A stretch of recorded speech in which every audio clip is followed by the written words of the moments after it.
Hello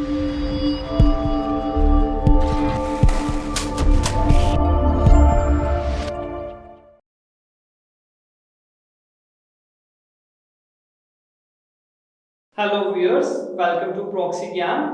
आज हम एक नया टॉपिक लेके आए हैं जिसका नाम है रेशियो एंड प्रोपोर्शन। तो जैसे हम आगे भी करते आए हैं, सबसे पहले हम अपने टॉपिक को जानेंगे कि वो किसके बारे में बात करता है, और उसके बाद हम क्वेश्चंस देखेंगे जो हमारे एग्जामिनेशन पॉइंट ऑफ व्यू से इंपॉर्टेंट होंगे। तो यहाँ दो वर्ड है, एक वर्ड है रेशियो और एक वर्ड है प्रोपोर्शन। तो हम दोनों को समझने की कोशिश करते हैं। तो सबसे पहला जो वर्ड है हम रेशियो। रेशियो का मतलब है कि हम किसी दो चीजों को कंपेयर करने की कोशिश कर रहे हैं। जैसे सपोज मेरे पास 20 रुपए हैं। कितने हैं? 20 रुपए हैं। ए के पास 20 रुपए हैं और बी के पास 40 रुपए हैं। दो इंसान हैं, ए और बी। ए के पास 20 रुपए और एक के पास 40 रुपए हैं। वो दोनों आपस में कंपैरिजन करना चाहते हैं कि हमारे पास, कि मेरे पास ज्यादा है या किसके पास कम है। तो जब वो कंपैरिजन करते हैं तो वो कंपैरिजन जो है वो रेशियो से रिलेट किया जाता है।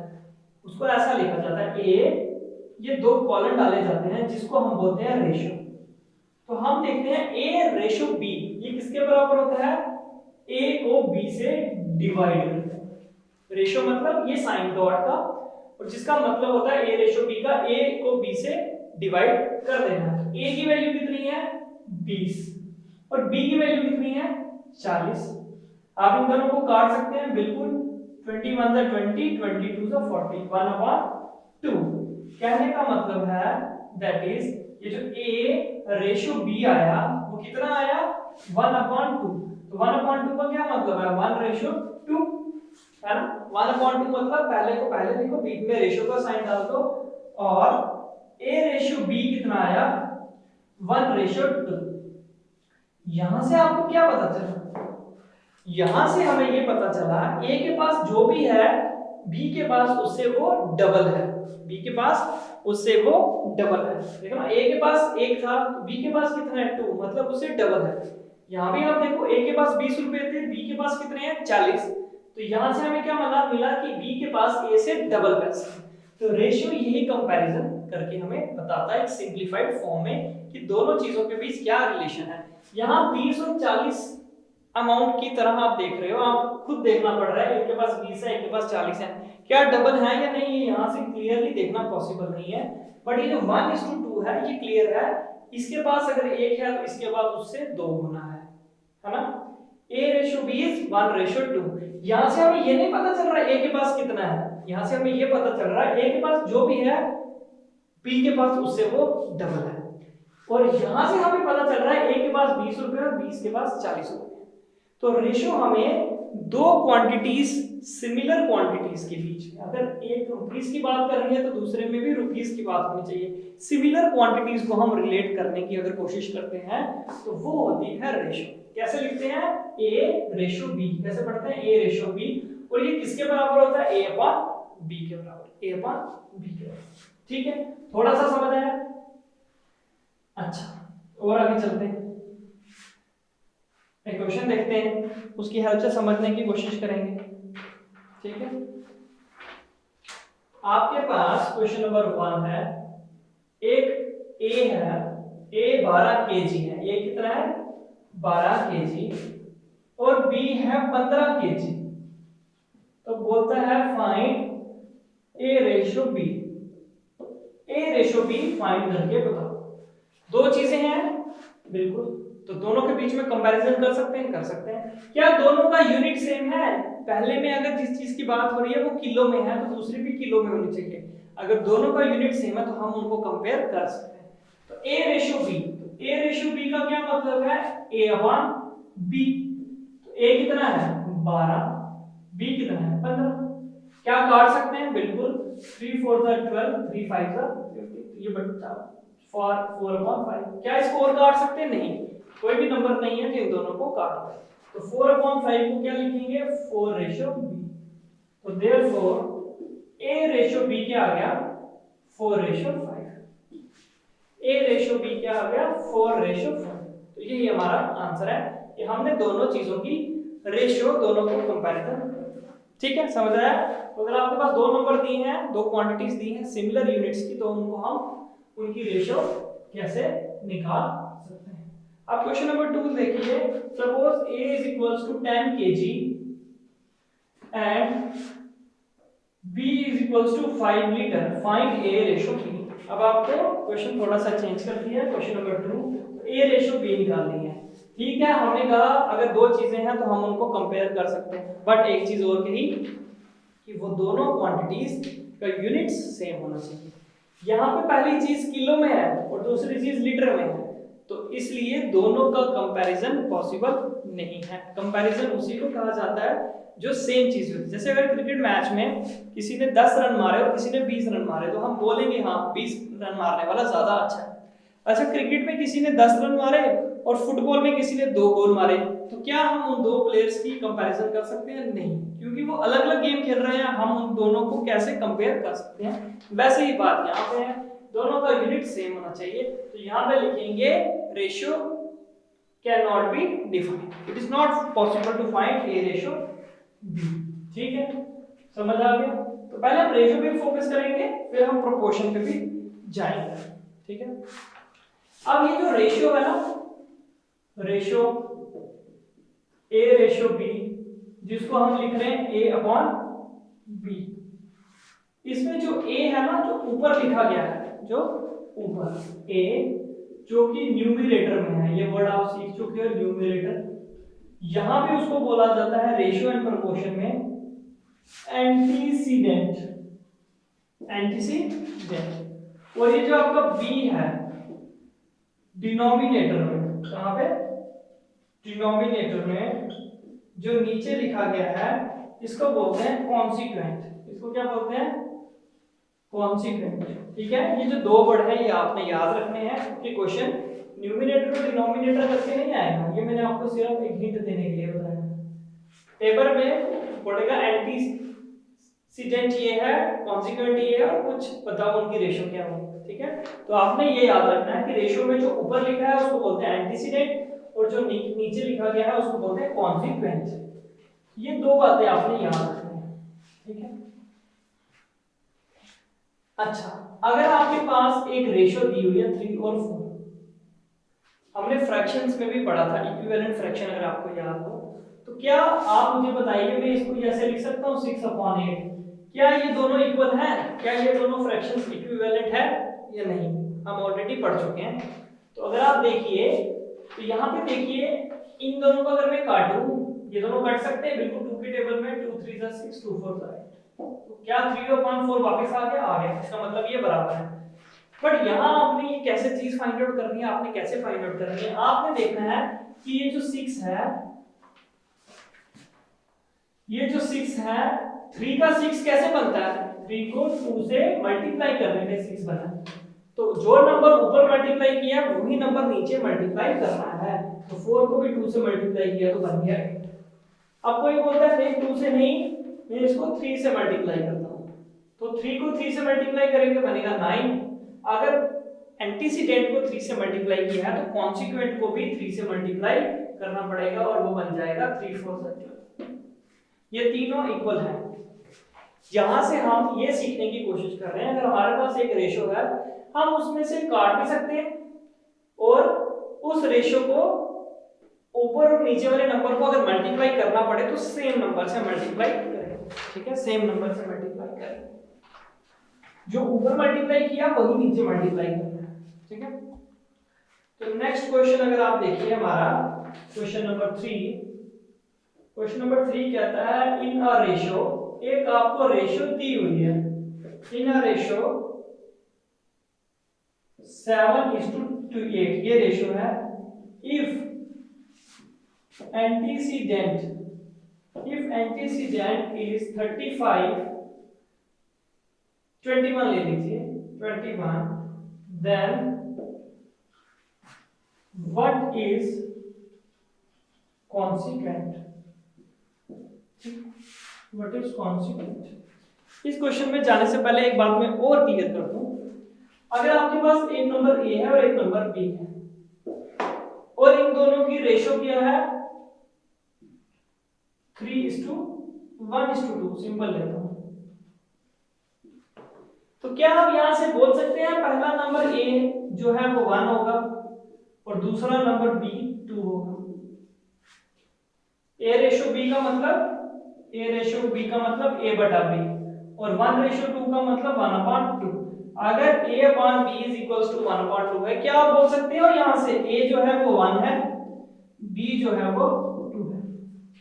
a/b अगर 1/2 है, a/b तो a 1 है और b 2 है, बोल सकते हैं? The answer is no. ऐसा हम कभी नहीं बोल सकते, कभी नहीं बोल सकते। क्यों? अभी हमने पहले देखा, मान लो a की वैल्यू 12 है और b की वैल्यू कितनी है 24। तो a/b देखिए, a/b क्या होगा, 12 को 24 से डिवाइड कर देंगे तो क्या आएगा 1/2 मतलब 1/2। तो इसका मतलब ये होना चाहिए था अगर a/b 1/2 है, a कितना होना चाहिए 1, b कितना होना चाहिए 2, लेकिन नहीं, a तो 12 था, b तो 24 था। रेशियो सिर्फ हमें ये बता रही है कि पहला नंबर जो है वो दूसरे नंबर से बड़ा है, कितना बड़ा है कितना छोटा है, सिर्फ ये बता रहा है। हाँ, लेकिन रेशियो से आप इस नंबर पे पहुंच सकते हो, कैसे? वही इस क्वेश्चन में बात हो रही है, वही हम देखने की कोशिश कर रहे हैं। दो नंबर्स हैं एंटीसीडेंट, तो एंटीसीडेंट ऊपर आ गया, कॉन्सिक्वेंट नीचे आ गया।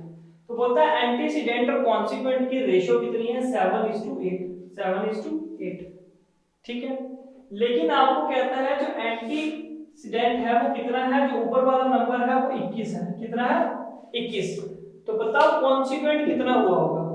दो नंबर्स हैं, एक नंबर दिया है दूसरा नहीं दिया है, अगर उनको डिवाइड करें तो उनकी रेशियो बनती है 7:8। तो बताओ वो कॉन्सिक्वेंट नीचे वाला नंबर क्या होगा। क्या करेंगे हम देखेंगे ये जो 7 से 21 कैसे बना।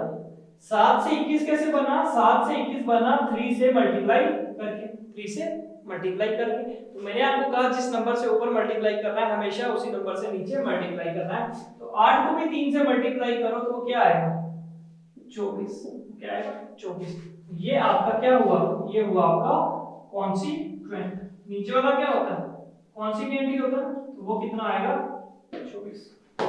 तो अगर आप एंटीसीडेंट 21 लो, कॉन्सिक्वेंट 24 लो, 3 के टेबल से काटो, 3 7 21, 3 8 24, तो क्या आएगा 7:8। तो यही क्वेश्चन था, आपको रेशियो दी थी, एक नंबर दिया है, दूसरा नंबर पूछा था क्या होगा।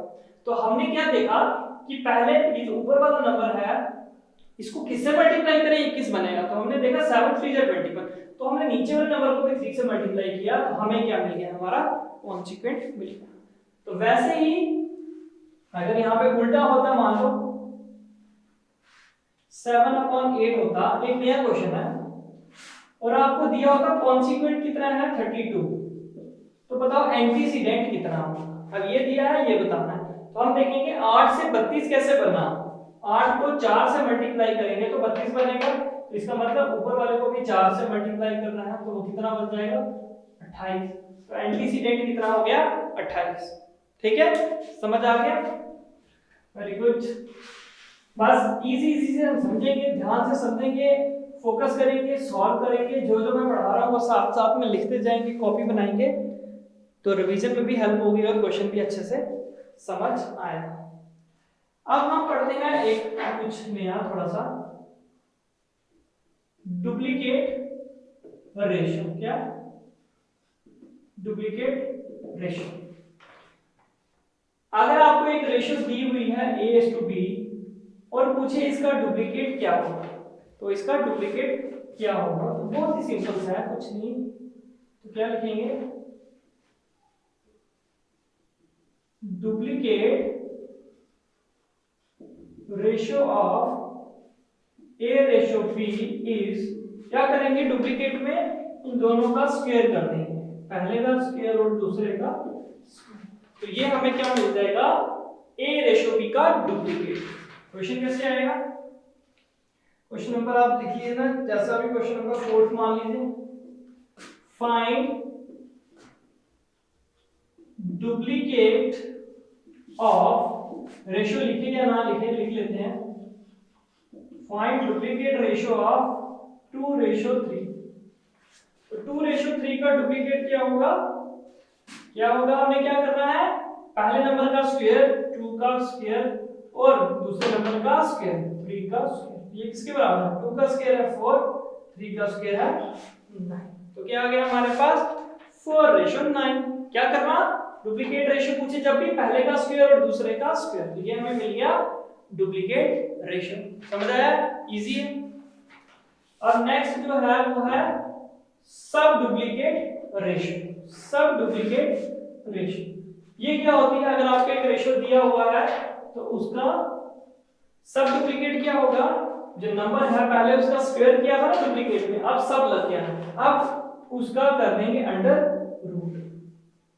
पहले पावर 2 की थी, अब पावर क्या कर देंगे 1/2। मान लो क्वेश्चन है find the duplicate ratio of 1664। इसकी हमने क्या करनी है? सब डुप्लीकेट रेशियो बनानी है। क्वेश्चन नंबर 5 है, नोट करते रहे आप सारे क्वेश्चन, पहले समझ लीजिए उसके बाद नोट कीजिए। तो सब डुप्लीकेट रेशियो में क्या करते हैं? जो भी नंबर होता है उसकी पावर क्या कर देते हैं 1/2। तो 16 की पावर 1/2 और दूसरे नंबर की पावर भी 1/2। तो क्या बन गया ये? 16 की पावर 1/2 मतलब स्क्वायर रूट ऑफ 16। 16 की पावर 1/2 का मतलब होता है अंडर रूट। तो 16 का अंडर रूट होता है 4, बीच में आएगा रेशियो, और 64 का अंडर रूट होता है 8। 16 का अंडर रूट, क्योंकि 8 को 2 बार मल्टीप्लाई करो तो बनता है 64 और 4 को 2 बार मल्टीप्लाई करो तो आता है 16। तो सब डुप्लीकेट रेशियो में क्या कर देंगे? अंडर रूट ले लेंगे। ये कहो और ये कहो एक ही बात। ठीक है, आगे चले, इजी है। नेक्स्ट जो है वो है ट्रिप्लीकेट रेशियो। क्या है? Triplicate ratio. बस नाम इनको याद रखना है, काम इजी से है। तो triplicate ratio of A and B, duplicate का मतलब 2 बार, तो ट्रिप्लीकेट का मतलब 3 बार। तो ए की पावर अब 2 नहीं कर रही है, अब ए की पावर कर रही है 3। ए की पावर कर रही है 3। तो find question number 6, find triplicate ratio of 2:5। 2:5 का ट्रिप्लीकेट रेशियो आपको बताना है। तो ट्रिप्लीकेट मतलब ट्राई, पावर कितनी कर रही है 3। तो आंसर क्या होगा 2 की पावर 3 और 5 की पावर 3। सॉल्व करो, 2 को 3 बार मल्टीप्लाई करो 8 और 5 को 3 बार मल्टीप्लाई करो 125। ये आपका आ गया आंसर। इजी है, ट्रिप्लीकेट पावर 3। जैसे डुप्लीकेट का सब डुप्लीकेट था, वैसे ट्रिप्लीकेट का क्या है? सब ट्रिप्लीकेट। सब ट्रिप्लीकेट में क्या हो जाएगी? पावर 1/3। 1/3। ठीक है,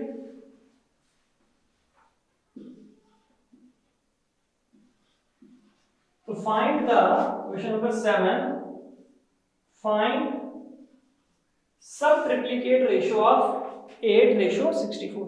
इसका सब ट्रिप्लीकेट, तो ट्रिप्लीकेट में पावर 3 और सब ट्रिप्लीकेट में 1/3। तो क्या आ जाएगा 8 की पावर 1/3, 64 की पावर 1/3। तो इसको क्या लिख सकते हैं? 8 को 2 की पावर 3। एक बार समझा भी देता हूं होता कैसे है। इसको वैसे का वैसा रखा, 8 को लिखा 2 की पावर 3।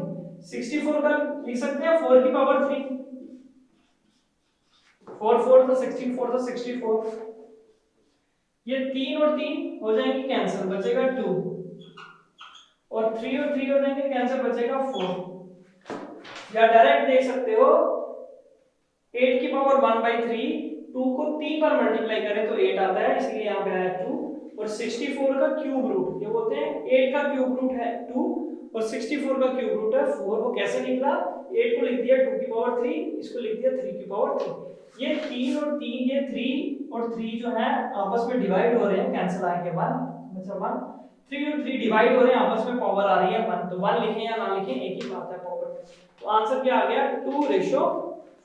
समझ आ गया? इजी है। डुप्लीकेट में पावर 2, सब डुप्लीकेट में 1/2, ट्रिप्लीकेट में 3 और सब ट्रिप्लीकेट में 1/3। ठीक है, तो ये इजी था। अब आगे चलते हैं, थोड़ा सा कुछ और देखते हैं। अब हम थोड़ी सी स्टडी करते हैं प्रोपोर्शन की। ठीक है, क्वेश्चन की स्टडी करें या कुछ और देखें? थोड़ा सा सिंपल सा कुछ और देखें। क्वेश्चन देखो, क्वेश्चन नंबर जो भी है 6 7 शायद 8 है। अब आपके पास मान लो 600 रुपीज है। कितने? 600 रुपीज। तो बोलता है इनको 2:3 में दो बंदों में डिवाइड कर दो। एक बंदा है ए, एक बंदा है बी। तो कहता है 600 को 2:3 में दो बंदों में डिवाइड कर दो। बताओ ए को कितना आएगा, बी को कितना आएगा। ठीक है, 6 के 2 हिस्से करने हैं, 6 के 2 हिस्से करने हैं, दो बंदों में बांट रहे हैं। वो दोनों हिस्सों की रेशो आपस में 2:3 होनी चाहिए, 2:3। तो बताओ ए को कितना आएगा, बी को कितना आएगा। ठीक है, क्वेश्चन लिखते हैं, समझ आ जाएगा। Divide 600 in the ratio 2:3। 600 के 2 हिस्से करो, ऐसे हिस्से कि उन दोनों हिस्सों की रेशियो है 2:3। एक बार मैं समझा भी देता हूं करना कैसे है, एक्चुअल में कैसे होता है और एग्जामिनेशन में आपने जल्दी कैसे करना है। तो जब भी आपको हिस्से कहा करने के लिए पहला हिस्सा 2 और दूसरा हिस्सा 3 है, तो आप मान लो जो 2:3 है, पहला हिस्सा मान लो 2x है और दूसरा हिस्सा x, मतलब दोनों के साथ x लगा। पहला हिस्सा 2x होगा, दूसरा 3x होगा। ठीक है, तो ये पहला हिस्से की वैल्यू है और ये दूसरे हिस्से की वैल्यू है। मतलब पहले को इतने पैसे दिए, अगर ये रुपीस है तो दूसरे को इतने पैसे दिए। तो मतलब अगर मेरे पास 600 रुपए को मैंने दो बंदों में बांटा, तो उन दोनों को जितने हैं उनको जोड़ो तो कितना आएगा, 600 आएगा ना। तो इसलिए पहले को जितने दिए वो 2x दिए, प्लस दूसरे को 3x दिए। ये टोटल कितने थे, 600। पहले के साथ x, दूसरे के साथ x, दोनों को टोटल किया, वो कितना आया, जितना हमें दिया था। तो 2 और 3x जोड़ा तो आया 5x, 5x equal to 600। x कितना आ गया, 5 यहाँ पे जाके हो जाएगा डिवाइड। तो ये कितना आ गया, 5 1 जा 5, 5 2 जा 10, 0। तो x की वैल्यू आ गई 120। इसका मतलब जो पहला हिस्सा था 2x, वो कितना था, 2 को 120 से मल्टीप्लाई करो 240 था। पहले को मिले 240, और जो दूसरा हिस्सा था 3x, 3 को मल्टीप्लाई करो 120 के साथ, क्योंकि x की वैल्यू 120 है, तो 360। दोनों को जोड़ो 600 बनता है, बिल्कुल बनता है। तो जो हमने 600 के दो हिस्से किए, वो पहला हिस्सा था 240 और दूसरा हिस्सा था 360। ठीक है, ये था विद प्रूफ। थोड़ा सा हम इसको शॉर्ट भी कर सकते हैं, बट अगर आपको समझ आ जाए तो ये भी खुद में शॉर्ट है।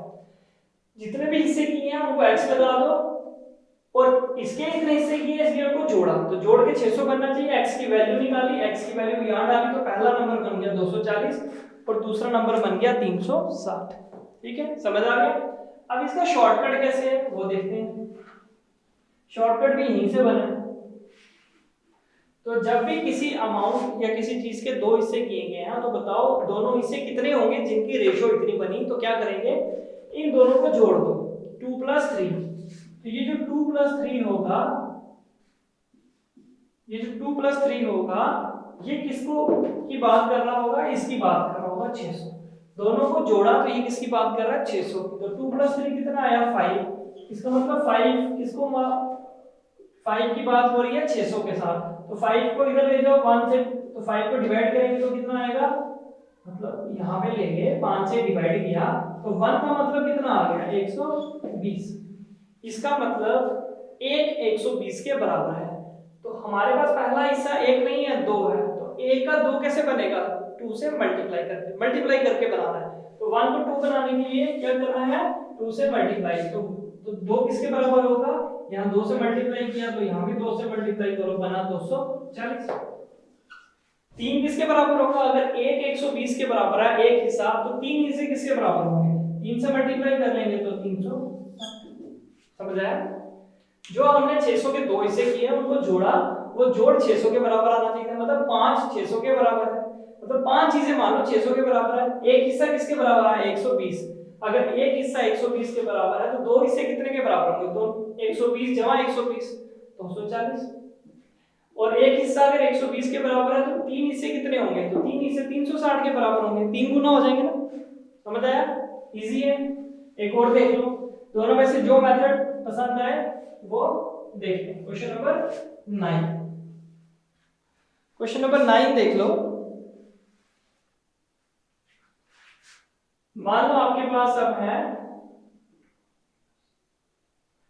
आपने दो हिस्से किए 5, 140 के, इसके 140 के दो हिस्से किए है ना, 140 रुपए दो बंदों में बांटे, जितने जितने पैसे आए दोनों की रेशियो की तो 2:5 आए। तो बताओ पहले को कितने दिए, दूसरे को कितने दिए। तो हमने क्या कहा था, क्या करेंगे, इन दोनों को जोड़े करेंगे। तो 2 + 5 किसके बराबर है, 140, मतलब 7 किसके बराबर है, 140 के बराबर। अगर 7 140 के बराबर है तो a कितना हुआ, 20 के बराबर, डिवाइड करके आ जाएगा ना 140 डिवाइडेड बाय 7। तो अगर एक 20 रुपए का है तो दो हिस्से कितने होंगे, दो हिस्से कितने होंगे, एक 20 का है तो दो कितने होंगे, 2 से मल्टीप्लाई कर लो तो बच जाएगा 40। और एक अगर 20 के बराबर है तो 5 हिस्से किसके बराबर होता है, एक का बनाओ 5, 5 से मल्टीप्लाई इधर भी करो इधर भी करो, तो 5 को 20 से करेंगे तो कितना आएगा, 100। इसका मतलब पहले को 40 रुपए दिए, दूसरे को 100, तो 40 को 100 से डिवाइड करो, 0 0 कैंसिल, 4/10, 4/10, 2 2 जा 4, 2 5 जा 10, तो 2/5 वही था 2.5। तो क्या किया, एक बार फिर शॉर्ट में रिवाइज करा रहा हूं, जितने पैसों को जितनों में बांट रहे हैं, पैसे या जो भी चीज है दोनों को सम करके उसके बराबर कर दो, एक की वैल्यू निकाल दो। एक की वैल्यू आ गई, एक की वैल्यू आ गई 20, तो दो की वैल्यू 2 से मल्टीप्लाई कर दो, 5 की वैल्यू 5 से मल्टीप्लाई कर दो, 2 से मल्टीप्लाई किया तो 40, 5 से किया तो 100। इसमें तो पहला नंबर 40 था, दूसरा नंबर 100। ठीक है, समझ आ गया थोड़ा थोड़ा। अब जो कुछ क्वेश्चंस हैं उसमें थोड़ा थोड़ा प्रोपोर्शन का यूज होता है या दो रेशियोज को इकट्ठा किया जाता है, तो उस लेक्चर को हम उन टॉपिक्स को जो प्रोपोर्शन से डील करते हैं और रेशियो के थोड़े से क्वेश्चन हम अपने अगले लेक्चर में डिस्कस करेंगे। ये थोड़ा सा एक बेसिक इंट्रोडक्शन था रेशियो के बारे में। सो मिलते हैं हम अपने अगले लेक्चर में रेशियो और प्रोपोर्शन के बाकी सारे टॉपिक्स के साथ। Thank you.